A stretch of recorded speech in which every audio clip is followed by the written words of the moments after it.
Tammy struggled. I'll be quiet so you can do your thing. Hey YouTube, how's it going?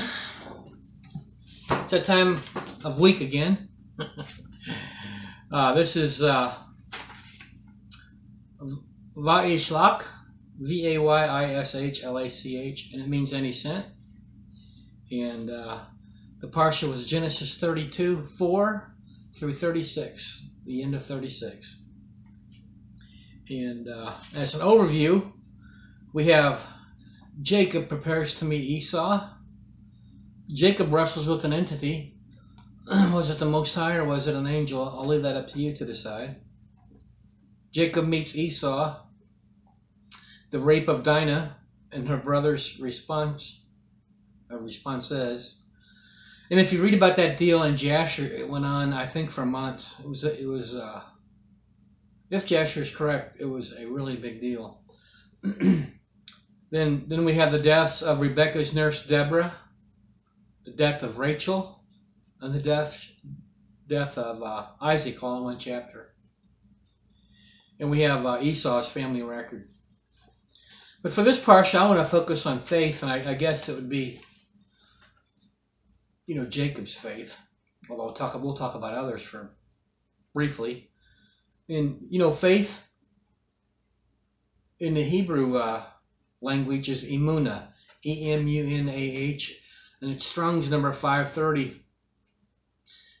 We in the West have faith when we believe that Jesus is God's Son. Well, that's not good enough. If you go to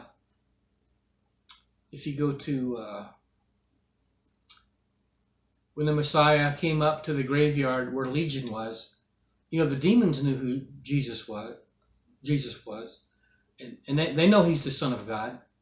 And they're not, I don't think they're going to make it. They're not going to make it to the kingdom of heaven. So, but yet in Hebrew, the Hebrew definition of faith, emunah, is it's something you believe in so strong that it changes your action. It stirs you to do something. So it's quite a bit different from the Western idea. But I wouldn't even get off on that. But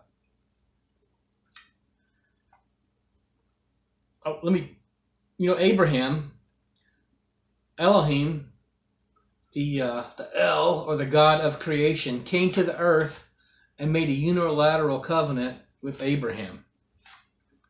Then what's one of the things Abraham does? When he goes south because of famine, I hate to say this, but he lies not once but twice, about Sarah not being his wife. Well, here's a guy, with a direct connection, in my opinion, to the Father. What is he scared of? What's with his faith? Elohim came personally down to instruct Isaac about the famine. What does he do when he goes when he heads south with his wife? He lies about her being his wife.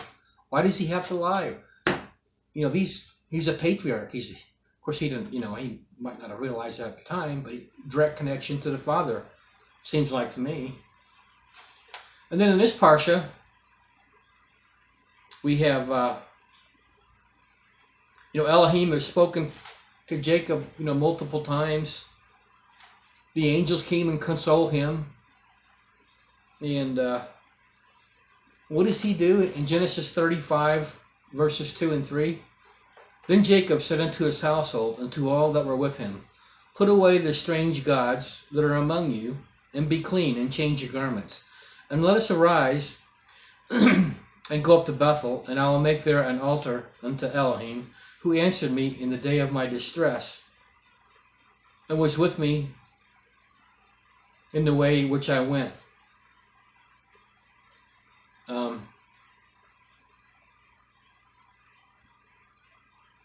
So what does that mean? Does that mean that Jacob's children absolutely wouldn't listen to him? Does it mean that Jacob, gave a tacit approval to their idols? So let's fast forward. Let's throw in Peter. Peter traveled with the Messiah for how long? And I think he was the most talked about of the apostles. He denies him 3 times. Are you kidding me? Are you kidding me? That's my Paul Begley. That's my Paul Begley act. My best one. He says that a lot. But you know, I look at. I couldn't even guess how many Christians have told me that they had their full trust in Jesus, and He's going to take care of everything for them. They're not worried about anything happening in the future or anything happening tomorrow. You know, as an aside, it's interesting that they have car insurance, health insurance, homeowners insurance, income insurance, etc. So, I'm not dissing on the founding fathers, the patriarchs, or Peter, because they were human, and you know, that's one of the takeaways, I believe, is even though they were right there with Elohim, they made mistakes. And, you know, they're human, and we will too. But the only way that I can, with these Christians who tell me that Jesus is going to take care of them, you know, the only way I can make sense of that is that life without the veneer of civilization is rough, you know. The patriarchs, Abraham, Isaac, and Yaakov, knew the Most High a million times better than I could hope to in my life. And that shows how pathetic my faith is. But it's true. And if I'm right, it shows how shallow these other people's faith are, that Jesus is going to take care of everything for them. They have never seriously thought about what life would be like if they had to depend on the Most High for daily survival. Even though the Most High is taking care of us. But in my opinion, at some point, this thin veneer of civilization is going to be taken off this country. Most know I'm something of a prepper. A legend in the prepper community is a guy named Selko, and he was in Bosnia in that little war that we helped create. He survived it, and he's documented a lot of things that happened and given a lot of good advice. He was interviewed, and the interviewer asked him how he knew when times had changed. You know, it was normal over there. You know, they sat out in their cafes, have a cigarette, have a cup of coffee, but things changed. So they asked him, well, how did you know when things changed? He said when they started throwing people off of buildings to see if they lived or not and betting on it. You don't think that could happen here? I think there's a lot of people who would do stuff like that. So what is my faith going to be like when I experience that? You know, I don't know. I hope I respond favorably. But now let's look at someone else of Elohim's men who fared a little bit better when the heat was on. Daniel 3:16. Shadrach, Meshach, and Abednego answered and said to the king, O Nebuchadnezzar, we are not careful to answer thee in this matter. If it be so, our Elohim, whom we serve, is able to deliver us from the burning fiery furnace, and he will deliver us out of thine hand, O king.